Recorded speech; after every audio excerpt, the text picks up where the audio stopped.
We have barely scratched the surface on walking the property and discovering stuff. Previously. Still haven't explored all this property yet. There's so much. I mean, 89 acres doesn't sound like a lot of land, and it's not, compared to the millions of acres probably between here and Mammoth Lakes.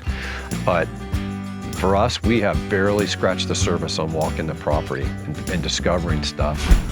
So one of the things that we found up here that was a real surprise is this type of yucca. Now, it's not regular yucca. It's not something I've ever seen before, but they only grow on the side of this mountain, which is on our property, and it's only in an area probably less than a half, maybe a quarter acre, and that's it. It's the only place they grow. And when I first saw them, the first year we were here, I mentioned it to some of the locals, and they said that the Indians that lived on this property brought those seeds up a long time ago, and they probably aren't really good at growing up here, but they grow well in that one little spot, that little microclimate, because they've been up here probably, who knows, hundreds, maybe 1,000 or 2 years, but they only grow in that one spot. And it's up on the side of this cliff. You'll see them, they're spectacular. They dwarf me, I'm 6'4", and you stand up next to them, and the flower, which bloomed back in March, April, and is just now getting rid of its seeds. We got some of those seeds, we're gonna plant them and see if we can grow some more of them.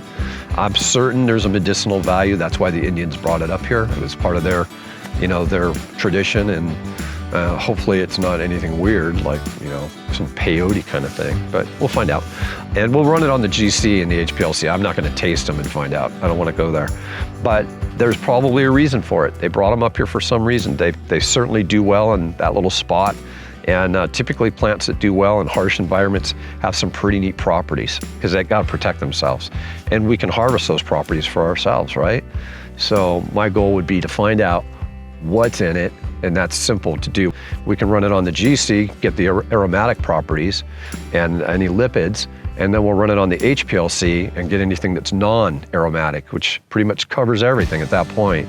And we'll see if there's any bioflavonoids or polyphenols, something that would be in that plant that would make the Indians want to haul it up this mountain from 30 miles away, because that's probably where it came from, is down there in the valley by the volcano and Ridgecrest. That's where a lot of those type of plants grow.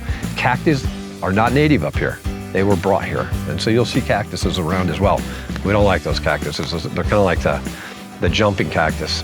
So those are really neat plants. I can't wait to find out what's in them and see if there's something there for all of us and share it with you. And if not, then it's maybe they did it for the beauty, because certainly they're not. That's eye candy for up here. It's beautiful.